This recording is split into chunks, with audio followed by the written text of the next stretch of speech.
बिस्मिल्लाहिर्रहमानिर्रहीम अस्सलाम वालेकुम। आज एक तवे पर एक ऐसी रेसिपी बनाना बताऊंगी जिसको आप एक बार बनाएंगे तो आपको मुझे तो याद रहेगा कि आपने ये मज़ेदार सी चीज़ आपने रेडी की थी, वो भी बगैर ओवन पतीले के, वो भी तवे पर। तो ये मज़ेदार सा नाश्ता किस तरह से रेडी किया है तो बिस्मिल्लाहिर्रहमानिर्रहीम अस्सलाम वालेकुम। सबसे पहले तो चाशनी बनाते हैं।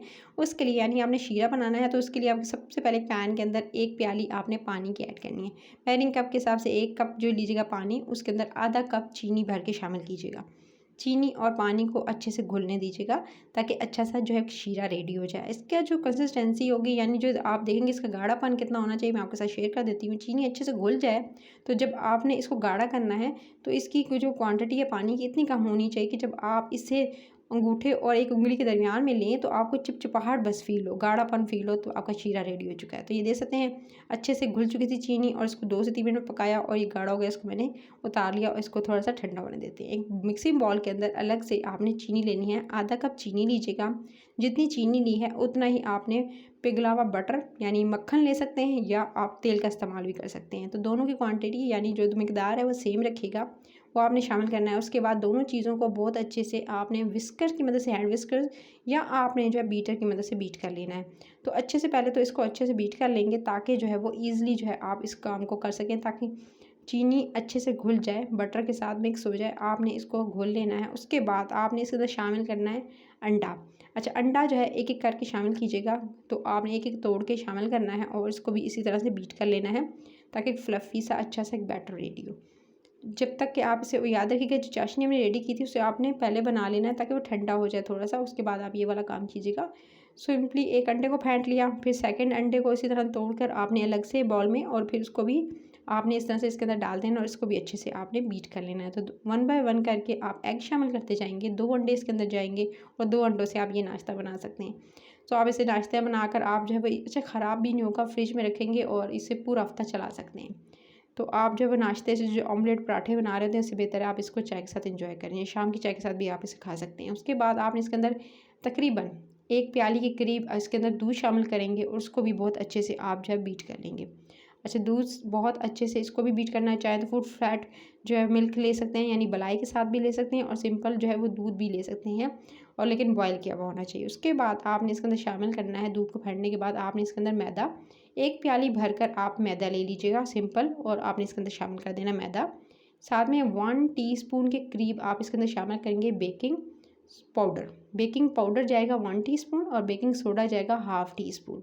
आधा चाय का चम्मच सोडा और बाकी जो है 1 टीस्पून आपने इसके अंदर बेकिंग पाउडर यूज़ करना है। तमाम चीज़ों को बीटर की मदद से या हैंड विस्कर की मदद से अच्छे से फेंट लेंगे और इस तरह से अच्छे से मिक्स कर लेंगे। मिक्सचर हो जाएगा रेडी।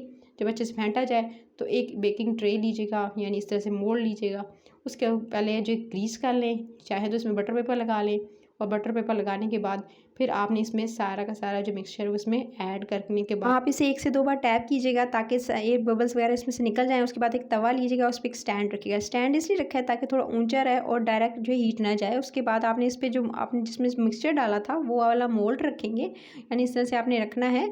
और उसके बाद ऊपर से पतीले से कुछ ऐसे पैन से कवर कीजिएगा ताकि जो है वो बाहर हवा ना जाए। उसके बाद आपने इसे 40 मिनट का 35 से 40 मिनट का टाइम देना है। 35 से 40 मिनट के बाद ये परफेक्ट डन हो चुका है। दे सकते हैं आप इसमें कोई वुडन स्टिक वगैरह डालें और क्लियर आए तो इसका मतलब है आपका मिक्सचर हो चुका है रेडी। अब आप इसे मोल्ड में से या आप इसे जो इस तरह से निकाल लीजिएगा, और निकाल लेने के बाद फिर आपने जिसे ठंडा होने देना है, और उसके बाद इसका जो बटर पेपर है वो आपने निकाल लेना है या इसको रिमूव कर देना है। इस तरह से उतार लेंगे बटर पेपर को, और उसके बाद आपने सिंपल सी कटिंग करनी है। इस तरह से लंबाई में सी कटिंग करेंगे स्टिक्स की तरह। इस तरह थोड़ा सा जो है इतना इतना इंच का फासला देकर आपने जो है इसको कटिंग कर लेनी है। और अच्छा, ठंडा करके थोड़ा सा रूम टेम्परेचर बनाने दीजिएगा तब इसकी कटिंग कीजिएगा, नहीं तो एकदम गर्म हो तो फिर टूटने लगता है। उसके बाद आपने इस तरह से कटिंग कर लेने के बाद इस तरह से, उसके बाद इनको पीसीस को आपने जो इस तरह से सेट करेंगे, और थोड़ा गरम गरम ही हो तभी आपने जो पहले शीरा तैयार किया था और ये थोड़ा कोकोनट लिया। तो इसकी डेकोरेशन की बात कहती है तो सबसे पहले जो आपने करना है, आपने शीरे में इसको डिप करना है। इस तरह से पूरा अच्छे से डिप कीजिएगा। फिर आपने इसको इस तरह से कोट करना है, जो कोकोनट है, नारियल का जो बुरादा होता है, पिसा हुआ नारियल, उसमें अच्छे से कोट करना है। और कोट करने के बाद इसको एक तरफ रखते जाएंगे। इसी तरह से आप शीरे में डालेंगे, शीरे में अच्छे से कोट करेंगे, और दोबारा से इस तरह से आपने नारियल का बुरादा जो है वो इसके ऊपर लगाते जाएंगे। तो सारे के सारे जो है वो इसी तरह से रेडी करते जाएंगे और रखते जाएंगे। इतना मज़ेदार, इतना यमी सा ये नाश्ता आप चाय के साथ चाय आपको चाय फीकी लगे, बहुत यमी और मज़ेदार लगेगा। सो आपने इस रेसिपी को ज़रूर ट्राई करना है। ये देख सकते हैं गाइस, अभी मैं आपको बता दूँ कितना सॉफ्ट एंड स्पंजी और इतना मज़ेदार है कि आप इसको बिल्कुल हाथों में लें और एकदम ये आपके हाथों में कुछ इस तरह से ये देख सकते हैं, इतना इसका टेस्ट ही अलग था गाइस। तो रेसिपी अच्छी लगी है तो आपने इस रेसिपी को ज़रूर ट्राई करना है। लाइक शेयर और चैनल रेसिपी कर इसको सब्सक्राइब कर लीजिएगा। मज़े मज़े की रेसिपीज़ के लिए उस रेसिपी को ट्राई भी करना है। अपना ख्याल रखिए। टिल द नेक्स्ट वीडियो फिर मिलती है। Take care.